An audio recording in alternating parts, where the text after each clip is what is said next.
PPT saya udah kelihatan, Bu.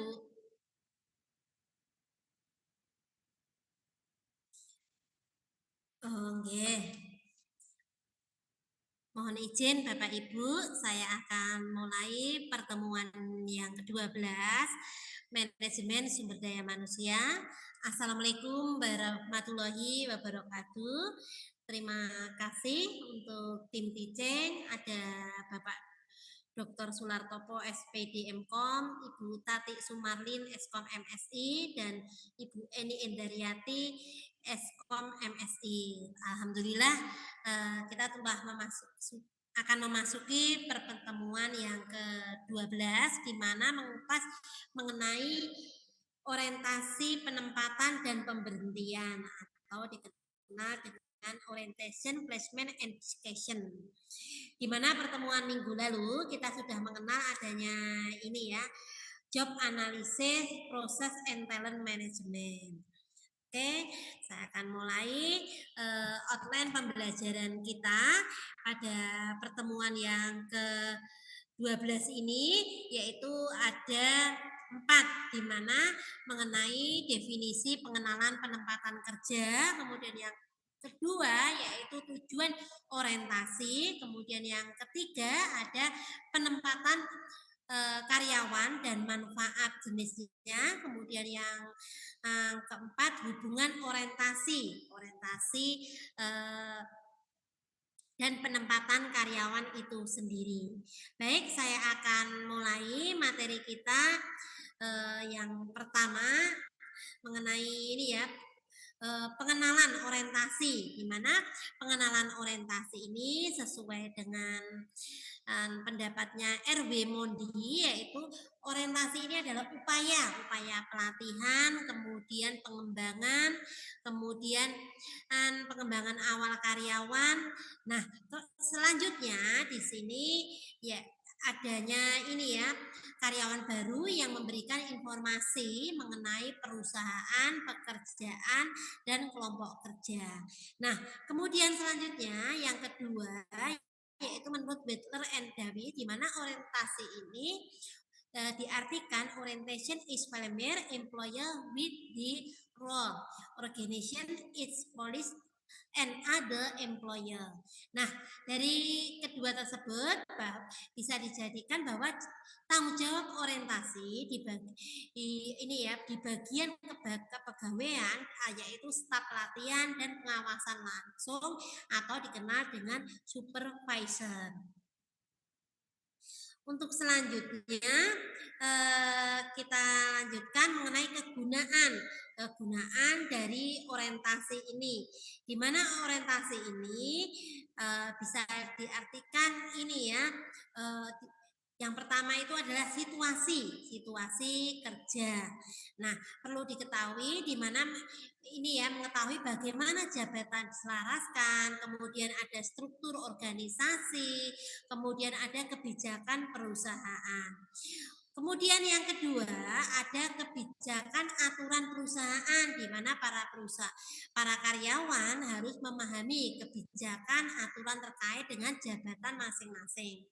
Kemudian yang ketiga adanya kompensasi, di mana para karyawan ini memiliki minat khusus dalam memperoleh informasi mengenai imbalan.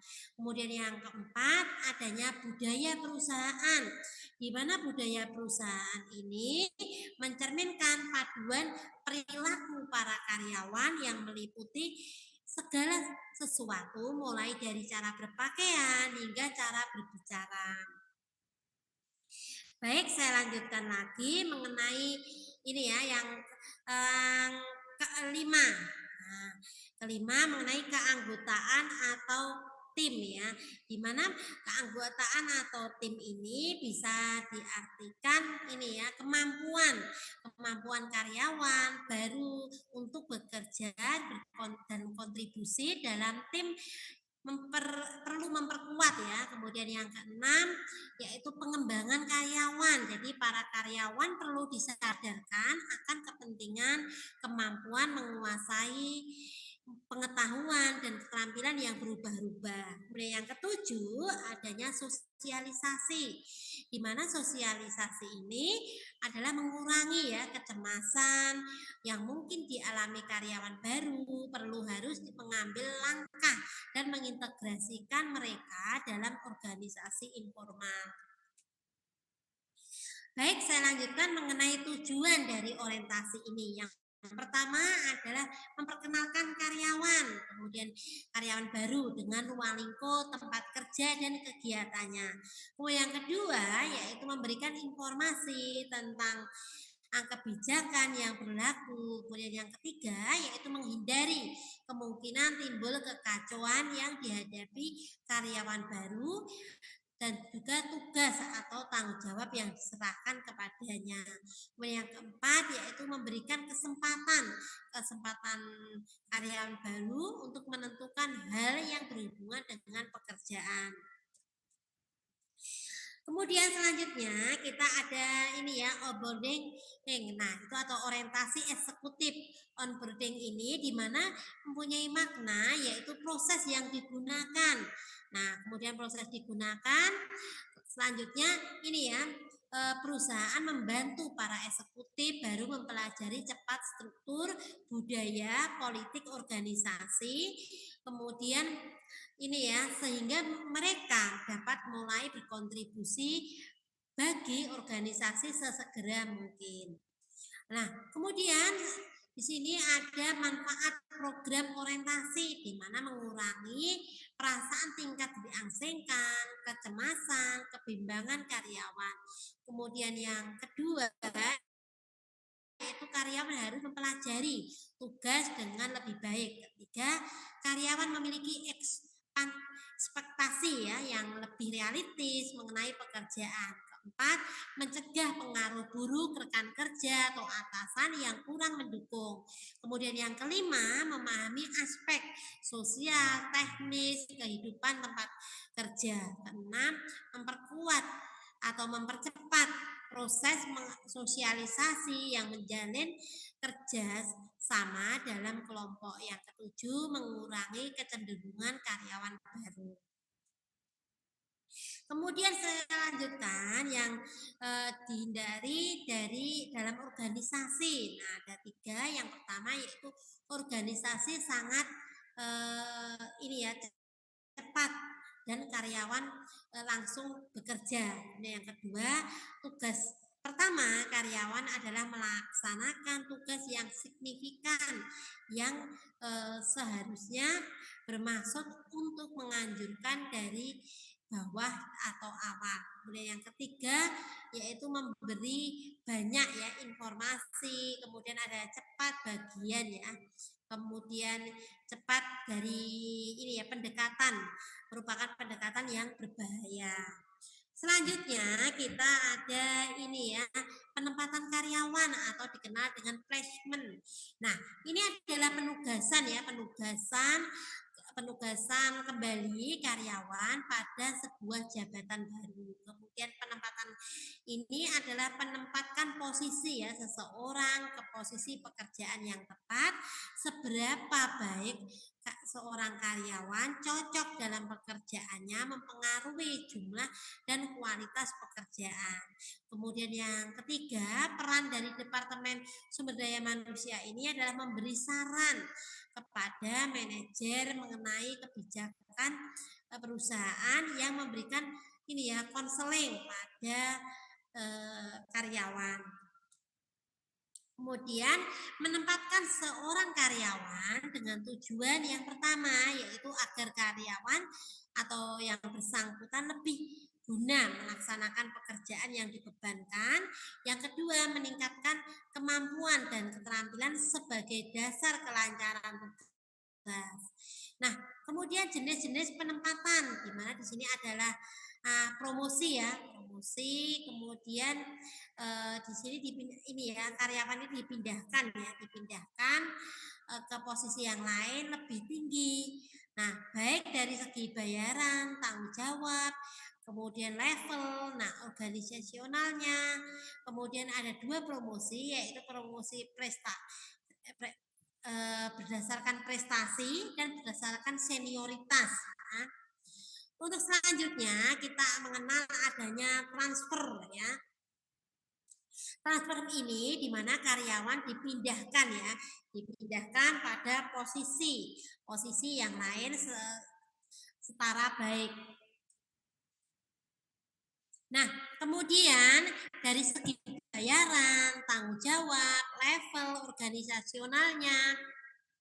Kemudian yang ketiga, kita kenal adanya demosi. Demosi ini di mana karyawan ini dipindahkan ke posisi yang lebih baik, lebih rendah, baik dari segi bayaran. Jadi kebalikannya dari yang di atas tadi ya. Kalau yang di atas tadi transfer, kalau yang ini demosi. Demosi kebalikannya jadi lebih rendah dari segi bayaran, tanggung jawab, level, dan organisasionalnya. Kemudian yang keempat yaitu mutasi. Mutasi ini suatu tindakan yang berasal dari manajemen sebuah perusahaan merupakan posisi ya, posisi atau tempat atau jabatan pekerjaan secara yang tepat ya, pekerjaan ini sesuai dengan harapan karyawan yang dapat memberikan kinerja ya baiknya. Nah, tujuan mutasi yaitu promosi jabatan, pemenuhan formasi, penyegaran, sanksi permintaan sendiri. Prinsip-prinsip penempatan di mana di sini prinsip kemanusiaan, prinsip demokrasi, prinsip equal pay for equal work, kemudian yang kelima ada prinsip ke arah ini kesatuan arah, kemudian yang keenam prinsip kesatuan tujuan ya. Nah, kita mulai yang pertama, prinsip kemanusiaan. Nah, di mana prinsip ini adalah menganggap bahwa manusia sebagai unsur pekerja mempunyai persamaan diri, kemauan, keinginan, dan juga kemampuan harus dihargai. Kemudian yang kedua yaitu prinsip demokrasi. Nah, itu sudah tidak asing lagi ya dengan kata demokrasi. Nah, berdasarkan suara terbanyak ya kalau demokrasi itu. Kemudian prinsip ketiga the right man on the right place, berarti penempatan kerja yang sesuai ya kalau the right man on the right place itu. Kemudian yang keempat yaitu prinsip equal for equal work, di mana pemberian balas jasa terhadap karyawan didasarkan atas hasil prestasi kerja. Kemudian selanjutnya ada prinsip kesatuan arah, di mana setiap karyawan dapat melaksanakan tugas yang dibutuhkan, kesatuan arah agar sejalan dengan program yang direncanakan, digariskan. Kemudian yang keenam prinsip kesatuan tujuan, di mana fokus pada tujuan ya yang dicapai. Untuk selanjutnya kita ada hubungan penempatan orientasi ya, di mana meskipun promosi transfer ini maupun demosi ini ditempatkan adalah karyawan telah bekerja di perusahaan, bukan karyawan baru, namun mereka tetap menjalankan orientasi terkait jabatannya. Kemudian memang para karyawan tersebut bisa jadi sudah memahami ya dengan baik mengenai integritas, kemudian aspek-aspek umum perusahaan. Nah, kemudian ada strategi, kompensasi dan peraturan lainnya ya. Kemudian namun mereka juga sedikit banyak pastinya mengalami kecemasan masalah interpersonal dan hal-hal yang hubungannya dengan pekerjaan barunya ya. Kemudian selanjutnya pemberhentian. Di mana pemberhentian ini bisa diartikan pengertian pemberhentian ini menurut Malayu Hasibuan, di mana adalah fungsi dari operatif terhadap sumber daya manusia. Kemudian yang kedua yaitu ini ya, istilah pemberhentian itu sinonim dengan separation ya. Jadi pemisahan antara ini ya, pemisahan atau pemutusan hubungan kerja atau dikenal dengan PHK karyawan di suatu perusahaan. Nah, di sini ada ketentuannya. Yang pertama musyawarah dengan pimpinan perusahaan. Kemudian yang kedua musyawarah pimpinan serikat buruh ya. Kemudian dengan pimpinan perusahaan. Kemudian yang ketiga pemutusan hubungan ini ya, hubungan pengadilan negeri. Nah, kemudian selanjutnya kita ada alasan pemberhentian karyawan. Alasan yang pertama yaitu undang-undang ya. Kemudian alasan yang kedua keinginan dari perusahaan itu sendiri. Kemudian alasan yang ketiga ini ya, keinginan karyawan. Empat, pensiun. Kelima, kontrak kerja berakhir. Kemudian ini ya, kesehatan karyawan, meninggal dunia atau perusahaan dilikuidasi. Baik, saya lanjutkan materi kita mengenai contoh dari pemberhentian atau ini ya, alasan pemberhentian kerja. Yang pertama yaitu meninggal pekerjaan sementara cuti ya. Nah, jadi di sini alasan yang mungkin ya, mungkin karena kesehatan, masalah keluarga, pendidikan dan lain. Ketika seseorang karyawan melahirkan, merawat pasangan, anak, orang tua yang sakit menyebabkan tidak mampu bekerja, karyawan mendapatkan hak atau tidak bekerja sesuai dengan peraturan yang berlaku. Kemudian yang kedua, pengurangan, di mana mempunyai makna atau dikenal dengan atrisi, di mana adalah penggunaan normal ya, karena pengunduran diri, pensiun, kematian. Pengunduran diri ini dilakukan pihak pekerja sendiri, bukan dari perusahaan. Jadi bentuk atrisi ini dikendalikan pembangunan ini ya, Departemen Sumber Daya Manusia. Adalah pensiun dini untuk mendorong karyawan untuk pensiun sebelum usia normal ya yang berlaku di perusahaan tersebut. Kemudian yang ketiga yaitu pengunduran diri sementara, yaitu pengunduran diri atau layoff, di mana merupakan permintaan pengunduran diri yang ditawarkan perusahaan karena alasan bisnis dan ekonomis. Kemudian separasi ini bisa dijalankan beberapa minggu. Kemudian kalau perusahaan memberhentikan perawatan kesehatan atau juga perusahaan bagi yang mantan karyawan. Nah, kemudian biaya ini diperlukan bagi karyawan yang berhenti atas alasan apapun ya. Kegagalan memenuhi tuntutan dapat memenuhi akibat hukum yang mahal. Kita lanjutkan mengenai kriteria penempatan karyawan, di mana mempunyai kriteria di dalam penempatan ada keahlian, kualifikasi, kemudian pengesahan, kemudian ada kemampuan, yang selanjutnya ada sikap ya. Kita mulai yang keahlian. Keahlian ini di mana penempatan pegawai ya, penempatan pegawai ini keahlian merupakan kesanggupan, kecakapan pegawai dalam mengemban tugas dan pekerjaannya.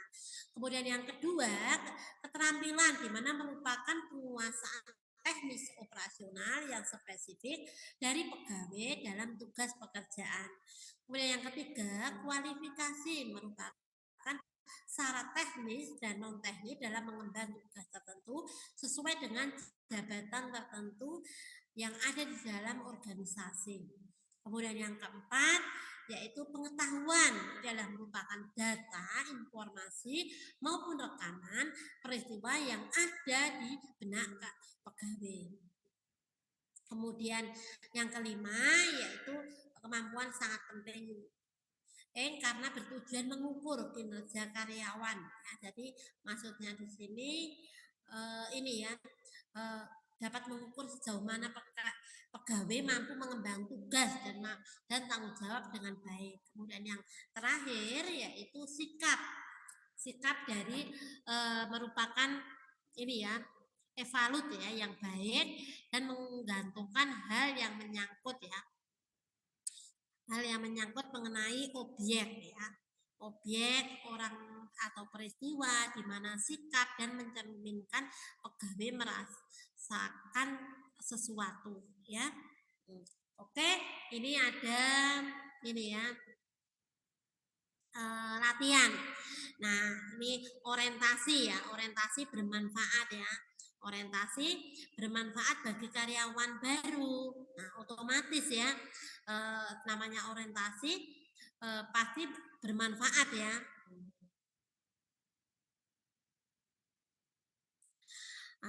Otomatis bagi karyawan baru sangat bermanfaat karena dengan adanya orientasi kita mempercepat adaptasi, mengurangi kecemasan dan kebingungan. Yang ketiga meningkatkan ini ya, meningkatkan pemahaman tugas. Keempat, membentuk sikap dan perilaku positif. Kelima, mempercepat produktivitas. Keenam, juga membangun hubungan sosial, mengurangi kesalahan kerja. Kedelapan, meningkatkan retensi karyawan. Baik, saya akan kupas satu persatu ya. Mempercepat adaptasi di mana karyawan ini lebih memahami lingkungan kerja, budaya kerja, serta aturan yang berlaku sehingga mereka tidak merasa kebingungan. Kemudian yang kedua dari manfaat ini yaitu ini ya, mengurangi kecemasan dan kebingungan di mana orientasi ini membantu karyawan merasa lebih nyaman, mengetahui yang harus dilakukan, kendala apa, siapa yang bertanya, dan bagaimana ini ya alur yang berjalan. Kemudian yang ketiga, meningkatkan pemahaman tugas di mana melalui orientasi ini ya melalui orientasi ini karyawan bisa belajar deskripsi pekerjaan, standar kerja, SOP dan juga ini ya ekspektasi perusahaan dan ia membuat bisa bekerja lebih tepat dan efektif. Kemudian yang keempat yaitu membentuk sikap pemahaman perilaku positif di mana karyawan itu diperkenalkan ya nilai-nilai perusahaan seperti visi, misi, budaya kerja sehingga mereka merasa ini ya menyesuaikan sejak dari awal. Kemudian yang kelima, mempercepat produktivitas di mana informasi yang lengkap ini awal ini bisa menjadi optimal yang cepat dibandingkan dengan jika harus belajar sendiri. Kemudian yang keenam, membangun hubungan sosial di mana orientasi ini adalah memberikan kesempatan bertemu rekan kerja, atasan, tim lain sehingga dalam tercipta hubungan kerja yang baik dan kolaboratif. Yang ketujuh yaitu mengurangi kesalahan kerja dari karyawan memahami prosedur kerja ya sehingga kesalahan dapat ditekan. Yang terakhir yang kedelapan yaitu karyawan diberikan ini ya diberikan orientasi masa lebih dihargai dan diterima sehingga kecil kemungkinan mereka keluar dari waktu yang dekat. Oke, itu tadi nomor pertama. Sekarang nomor 2. Kenapa ini ya? Kenapa perusahaan memberhentikan seorang karyawan? Nah, tadi sudah saya singgung di atas tadi ya. Memberhentikan pasti ada alasannya. Mungkin misalkan ya ini kita menduga ya mungkin karena kinerjanya tidak memenuhi standar, pelanggaran disiplin, pelanggaran etika, pelanggaran berat atau mungkin pengurangan tenaga kerja atau PHK karena kondisi perusahaan. Mungkin ada ketidaksesuaian dengan budaya kerja. Ketujuh, kejujuran dan 6 dokumen rekrutmen. Kedelapan, kontribusi kontrak habis ya atau tidak diperpanjang. Yang kesembilan yaitu kesehatan ya. Memahami ini ya tidak memadai untuk melakukan pekerjaan. Jadi yang tadi kan ada kesembilan ya karena kesehatan tidak memadai ya. Nah, yang pertama tadi kita mengenai kinerja atau performance di mana tidak memenuhi standar, karyawan tidak mencapai target, sering melakukan kesalahan, tidak menunjukkan perbaikan meskipun sudah ada pelatihan dan peringatan. Kemudian pelanggaran disiplin di mana sering terlambat, bolos, tidak mentaati perusahaan, pelanggaran SOP dan juga tidak mengikuti instruksi atasan. Kemudian yang ketiga yaitu pelanggaran etika atau perilaku, yaitu bertindak tidak sopan, pelanggaran atau mengganggu rekan kerjanya, konflik dan pertengkaran. Nah, kemudian itu yang pelanggaran etika dan perilaku ya. Kalau pelanggaran berat itu misalkan penipuan, pencurian, penyelewengan, kekerasan, membocorkan rahasia perusahaan atau penyalahgunaan narkoba. Nah, yang kelima yaitu pelanggaran tenaga kerja atau PHK karena perusahaan misalkan efisiensi atau rekonstruksi organisasi perusahaan mengalami kerugian, otomatisasi atau teknologi jadi menggantikan posisi tertentu. Kemudian yang terakhir yaitu penutupan cabang.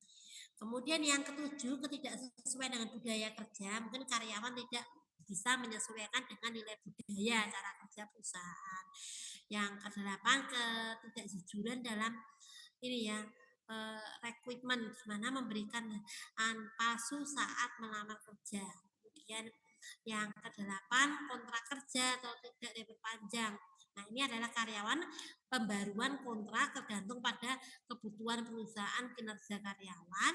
Yang ke-9 adalah kesehatan tidak memadai atau melakukan pekerjaan dalam. Nah, ini maksudnya dalam batas tertentu setelah melakukan pemeriksaan mengikuti aturan ketenagakerjaan.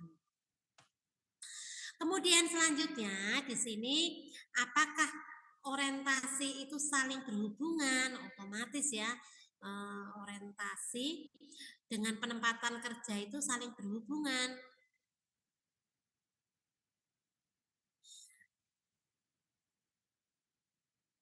Nah, jawabannya kenapa kok orientasi dengan penempatan kerja ini ya saling berhubungan ya?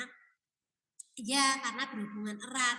Hubungan orientasi dengan penempatan kerja, misalkan orientasi menjadi tahap lanjutan setelah penempatan kerja. Yang kedua, orientasi ini membantu karyawan ini ya sukses dalam posisi yang ditempati. Yang ketiga, penempatan itu lebih mempermudah proses orientasi. Yang keempat, kedua, peningkatan produktivitas karyawan baru ya. Kemudian yang kelima, mengurangi kesalahan dan turnover ya. Jadi intinya di sini kenapa saling berhubungan, di mana orientasi dan penempatan kerja ini saling membantu ya, membantu karyawan yang telah ditempatkan memahami tugas, lingkungan atau aturan kerja sehingga mereka bekerja secara efektif. Oke ya, itu tadi pertemuan kita yang ke-12 mengenai orientasi penempatan dan pemberhentian atau dikenal dengan orientation, placement, and education. Terima kasih Bapak Ibu. Saya tutup pertemuan yang ke-12 ini. Nanti kita sambung pertemuan 13 yaitu audit of human resource. Terima kasih untuk tim teaching, ada Bapak Dr. Sulartopo, ada Ibu Eni Indaryati dan Ibu Tati Sumarlin Eskom MSI, serta tak lupa mahasiswa yang hadir baik dari STKOM Sukoharjo dan ini Universitas Tekom Semarang. Terima kasih. Saya tutup. Wassalamualaikum warahmatullahi wabarakatuh. Waalaikumsalam. Kita istirahat berapa menit, Ibu? Iya, monggo mau sholat asar sekarang atau gimana, Bu?